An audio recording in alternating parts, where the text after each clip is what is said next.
espléndida descripción por parte dos meus compañeiros do apasionante proxecto que durante semanas estivo a xerminar no interior do noso colexio.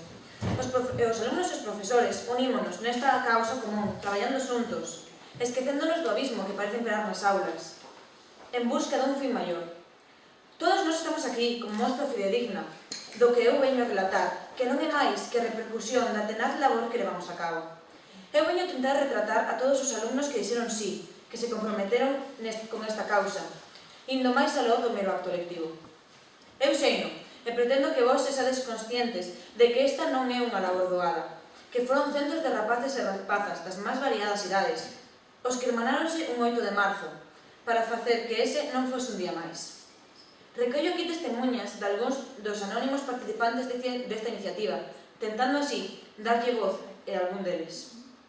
Quizás o punto máis importante deste proxecto, o que fai que os esteamos aquí e vos estedes escoitándonos, sexa que a repercusión foi espectacular.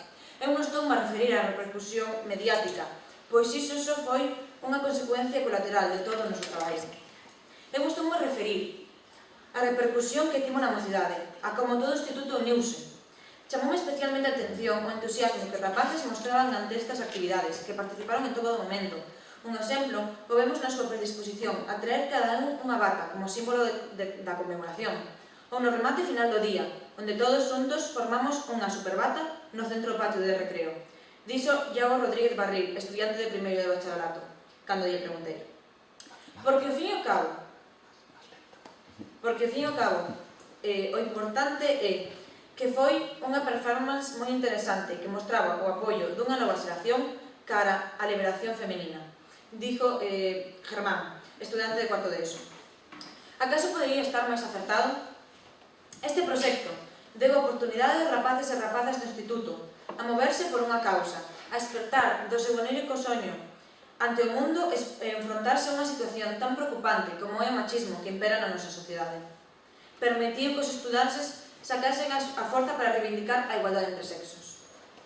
Pero para que podades comprender a repercusión que tivo no alumnado, debo comezar polo principio.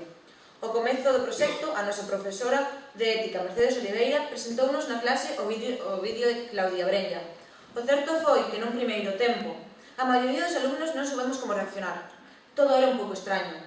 E costounos abrirnos a un proxecto tan chocante. Parecía que nós éramos os cuerdos e os profesores perderan a cabeza. Pensei que era extraño celebrar un día especial para unha prenda tan pouco importante, dixo Vera Rodríguez Naz, alumna de segundo de ESO. De feito, non lle falta razón. Ao fin e ao cabo, é só unha bata. Ao longo das semanas, dende logo, deixou de ser só unha bata, pero en principio non foi máis que iso. Iago Rodríguez Barril dixo que esta conmemoración foi un proxecto arriscado, xa que ninguén propusera algo tan diferente como plasmar o valor da muller traballadora nalgo tan banal como é a bata. E Andrea Seoane Martínez, alumna de segundo de bacharelato, dixo: "Pareceume innovador, porque nunca fixeramos nada como iso para celebrar o Día da Muller Traballadora, e pareceu moi divertido." Pero a grandeza do proxecto é que non rematou nas aulas, non foi un mero traballo obligatorio, senón que viaxou cos alumnos ás súas casas, encheu os corredoiros e as conversas. Abriuse a veda a discusión e a crítica. De feito, podo vos asegurar que ninguén lle pasou desapercibido este proxecto. Brais Gonzalo Guerra, de primeiro de bacharelato, comentoume: "Ao chegar a casa, dime conta e comecei a valorar o traballo da miña nai e da miña avoa. Comecei a apreciar o seu gran esforzo pola familia." Estou ben segura de que non foi o único. Eu mesma sentín isto. Na miña casa tamén se falou de todo o que estábamos a facer. E todos os profesores contaxiáronse desta iniciativa. Os profesores se concienciaron sobre a problemática, dixo Vera Rodríguez Naz, de segundo de ESO. A idea pasou por todas as asignaturas e comezaron as redaccións de lengua, os traballos artísticos de educación plástica visual, os vídeos de tecnoloxía, incluso tratouse na clase de matemáticas.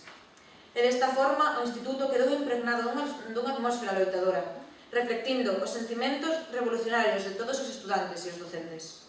Finalmente, o gran resultado do proxecto foi como cambiou a mentalidade de todos os que formamos este movimento. Todos aprendemos algo, e iso é o que de veras importa. Antes pensaba que a bata era un símbolo degradante, pero este proxecto axudoume a ver o interior simbólico de dito elemento. Dixo David Alonso García, alumno de primeiro de bacharelato. O O proxecto provocou que a xente puidese chegar a comprender a importancia do traballo feminino. Penso que conseguiuse respetar o traballo das nosas nais. Palabras de Noemí de Fortuna Vázquez, alumna de primeiro de bacharelato. Fíxome reflexionar sobre o traballo das mulleres na sociedade e aportoume outro punto de vista sobre este tema, comentou Daniel García, de segundo de ESO. Antes de todo isto, a bata para min era a prenda da que miña avoa nunca se desprendía, unha especie de uniforme que tiña en todas as cores e que lle encantaba levar posta.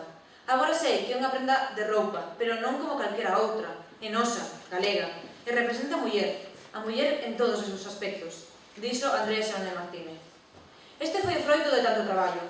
Quizá non pareza moito, pero sementar un par de novas ideas á mocidade, involucrarnos a nós, alumnos e alumnas, xuventude, adolescentes, donos dun futuro que pode tornar pacífico, igualitario, tolerante, humanitario, caritativo, democrático.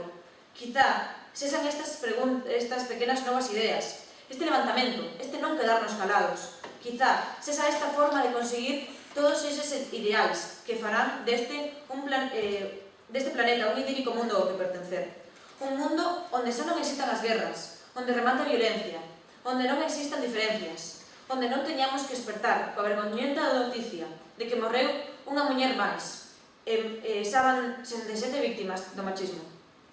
Se existe a pequena posibilidade de que movementos semellantes a este noso axuden a crear un futuro prometedor, acaso non sería unha sandez non intentalo?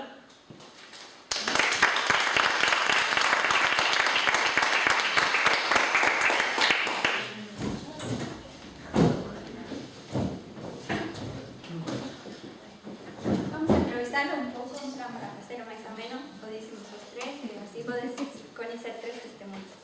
Pois agora, despois de saber o que significa o símbolo da bata neste proxecto e o que conleva e o seu obxectivo, nós imos presentarvos o que realmente fixemos nós, os alumnos de Alexandre Bóveda, do Instituto de Vigo, e como se manifestou ese proxectamento.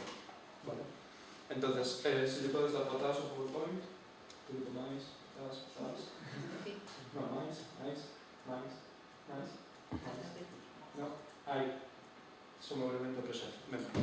Pois, todo comezou o primeiro trimestre, cando a profesora de ética Mercedes Oliveira nos ensinou un vídeo dunha cineasta de Vigo que se chamaba Claudia Brella, que ela simbolizaba a través das batas, como xa falaron antes as compañeiras, ese poder simbólico da bata e os seus obxectivos, mediante arte contemporáneo e cine audiovisual, realizou unha curtametraxe que presentou un concurso